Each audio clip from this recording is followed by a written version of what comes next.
Did Frodo curse Gollum, which made him lose his footing and fall into the cracks of doom? There's a lot of evidence that that's what actually happened. Was the end of the One Ring not just an accident, but preordained somehow? Hi everyone, this is Robert. Welcome to In Deep Geek. On this channel we dive deep into the Lord of the Rings and Tolkien's Legendarium, as well as A Song of Ice and Fire, The Witcher, and much more. Welcome. One challenge that The Lord of the Rings sometimes faces is that the climax to the story of The Lord of the Rings is a bit anticlimactic. All that background, the epic journey, the character development, and the One Ring is destroyed by accident. Gollum lost his footing, fell, and that was how the ring was destroyed. We all know the build-up, Frodo making it to the cracks of doom, but his resolve failing at the last moment. Him putting on the ring, then Gollum catching him, biting off his finger, getting the ring, dancing with delight, and then losing his footing and falling into the cracks of doom. It's possibly cost Frodo some of the love that other characters get, because, let's face it, he failed in his mission to throw the ring into the cracks of doom. I'll cover in another video why that is probably unfair. Tolkien himself certainly didn't think it was a correct reading of his story, but it is indisputable that Frodo didn't destroy the ring, and that but for Gollum losing his footing and falling, it would have all been for nothing. The ring-wraiths would surely have caught Gollum, Aragorn's army would have been defeated outside the gates of Mordor, and Sauron's dark rule would have spread across Middle-earth. But what if it wasn't just chance that saved the day? What if Gollum was fated to fall, having been cursed to do it by Frodo himself and the ring? I want to suggest that's exactly what happened, or at least that's part of the bigger story of what was going on at Mount Doom. In any event, this wasn't just an accidental trip and fall, it was meant to be. Just as an aside, and because I know many will point it out, all of what happened in The Lord of the Rings was meant to be in a certain sense. Ilúvatar willed it to be so, and you can certainly make a case for what happened to be a direct intervention of sorts, but here we're talking about the in-story causalities, why what happened happened. Okay, so what is this curse I keep mentioning? It happened on the slopes of Mount Doom right before the end. Gollum had tracked Frodo and Sam there and made a last-minute grab for the ring.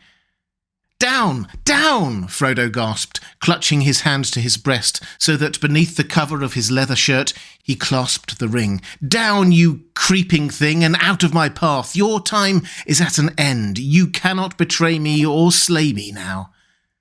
Then suddenly, as before, under the eaves of the Emyn Muil, Sam saw these two rivals with other vision. A crouching shape, scarcely more than the shadow of a living thing, a creature now wholly ruined and defeated, yet filled with a hideous lust and rage, and before it stood stern, untouchable now by pity, a figure robed in white, but at its breast it held a wheel of fire. Out of the fire there spoke a commanding voice, "Begone, and trouble me no more. If you touch me ever again, you shall be cast yourself into the fire of doom." Frodo then seems to come out of a trance, gasping. Gollum shrinks back, and Sam dashes in to protect his Mr. Frodo. There's a lot to unpack in that small quote. The curse itself, Sam's vision, the wheel of fire, and so on. For now, let's take the simple point that Frodo here tells Gollum with his hand on the ring that if he touches him again, he will be cast into the fire of doom. And just a few pages later, that's exactly what happens. That's not a coincidence. Tolkien wanted us to see that what Frodo commanded happened. To understand fully what happened, we probably need to rewind a bit, however. Back in the taming of Smeagol in the Emyn Muil, Frodo makes Gollum, or Smeagol, swear by the ring itself to serve the master of the ring, him, to do as Frodo says. Frodo even warns him then that it will hold you, it is more treacherous than you are, it may twist your words, beware. From that moment, Gollum was bound to do Frodo's will while he was the master of the ring. If this were a simple vow by Gollum that he later broke, then maybe it wouldn't be so significant, but he swore it by the precious, the ring itself. The ring itself already controlled Gollum. His entire existence was shaped now around that one ring, so swearing by the ring to obey the ring's master was doubly significant. Frodo understands this, even if Gollum is too blinded by his desire for the precious to grasp all the implications. Frodo spells out what it means later on, talking to Gollum. You will never get the ring back, but the desire of it may betray you to a bitter end. You will never get it back. In the last need, Smeagol, I should put on the precious, and the precious mastered you long ago. If I, wearing it, were to command you, you would obey, even if it were to leap from a precipice or to cast yourself into the fire, and such would be my command. So have a care, Smeagol. If we needed foreshadowing, this is it. Frodo says that Gollum's desire for the ring will lead him to a bitter end, and that if he tried to get it, he, Frodo, would command Gollum to leap from a precipice or to cast himself into the fire, and Gollum would be forced to do it. Actually, foreshadowing is not strong enough a word to describe what's going on here. Tolkien is telling us exactly what will happen at the end of the quest. Faramir also echoes this message that Gollum must keep his word to obey Frodo or die, telling him that you are under doom of death, but while you walk with Frodo, you are safe. May death find you swiftly, within Gondor or without, if you do not well serve him. The setup here is very clear. Gollum's doom has been spelled out several times. But let's go back to when Frodo does curse Gollum on the slopes of Mount Doom, because there's another layer to all this. Remember how we saw this curse in a kind of vision from Sam's perspective. He sees Gollum as a crouching shape, scarcely more than the shadow of a living thing, a creature now wholly ruined and defeated, yet filled with a hideous lust and rage. In other words, he sees Gollum as he truly is, on a magical or spiritual plane, as it were. The same goes for how he sees Frodo as a stern, untouchable now by pity, a figure robed in white, but at its breast it held a wheel of fire. Frodo is still robed in white, he's ultimately a good person, but now, crucially, untouchable by pity. Pity is the word Tolkien uses throughout this story to describe how the hobbits, Bilbo, Frodo and Sam, have treated Gollum. It's what made them spare Gollum's life. But now Frodo doesn't have pity. The ring has affected him too much, so his judgment of Gollum is to condemn him to death. A merciful death, perhaps, but death nonetheless. But we can take this even further, because although I've been talking about Frodo cursing Gollum, if you read the text closely, it seems that it isn't actually him, it's the ring. We read that Frodo is a figure robed in white, but at its breast it held a wheel of fire. Out of the fire there spoke a commanding voice.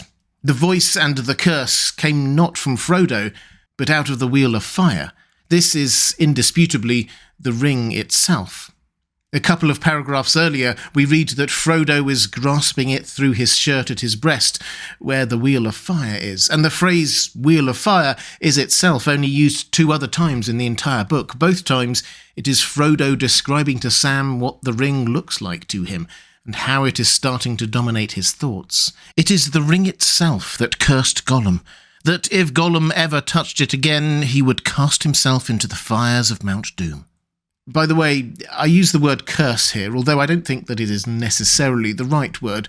The ring had power over Gollum, and therefore Frodo, as the ring's master, had power over Gollum.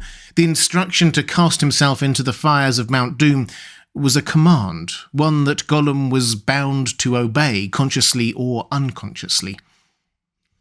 Pulling all this together, Tolkien crafted a situation where Gollum promised by the ring to obey Frodo, and Frodo warned him that the ring would hold him to it. Then Faramir cursed Gollum to death if he ever served Frodo poorly.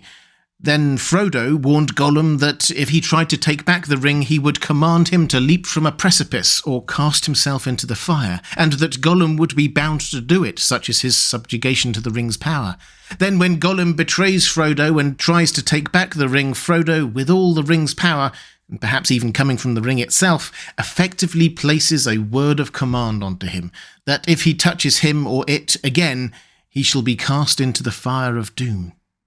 When Gollum takes the ring from Frodo by the cracks of doom, he effectively seals his own fate, despite all the warnings he had had. When he falls moments later, he doesn't fall by accident. He falls because he was commanded to. At one stroke, this completely changes our understanding of not just technically what happened there at the end, but what themes and messages we can draw from the whole story. The traditional understanding of what happened, that Frodo failed because the power of the ring was ultimately too much for him, but the right result happened anyway because of Gollum being Gollum, is actually a little disheartening when you think about it. That for all the mercy and pity and love and self-sacrifice that preceded it, it wasn't any of that that made the ultimate difference. It was just that Gollum wasn't paying attention to where he put his feet. Now we have a new way of looking at it. It wasn't just Gollum being destroyed by his own weakness of character. This was the ring itself. We're told that Sauron had poured all of his cruelty, malice, and will to dominate all life into that ring, and that is what blazed forth in that command. Cruelty, malice, and a desire for control of others. It's the ring's power that made Frodo lose his pity for Gollum. The One Ring ultimately caused its own downfall. It was destroyed by its own cruel command to Gollum. Gollum wouldn't have been there but for Bilbo's pity, then Frodo's, and then Sam's just minutes earlier when he could have killed him. That pity, or mercy, was not weakness but strength. It got the hobbits and the ring to where it needed to be. And the One Ring's cruelty and power to control was ultimately not its strength, but its greatest weakness. The destruction of the One Ring was not an accident. It was because the strength of evil in the world and the ring inevitably caused its own downfall, and good triumphed despite, or perhaps even because, of its weakness. And that, I think, is much of what Tolkien wanted us to understand from the finale of his story. If you'd like to see more videos on the world of J.R.R. Tolkien and the Lord of the Rings, there's a link to my playlist on the left of your screen. Or if you'd like to support this channel, thank you. There's a link to my Patreon page on the right of the screen. Thanks for watching. That's all for this time. I'll see you again soon.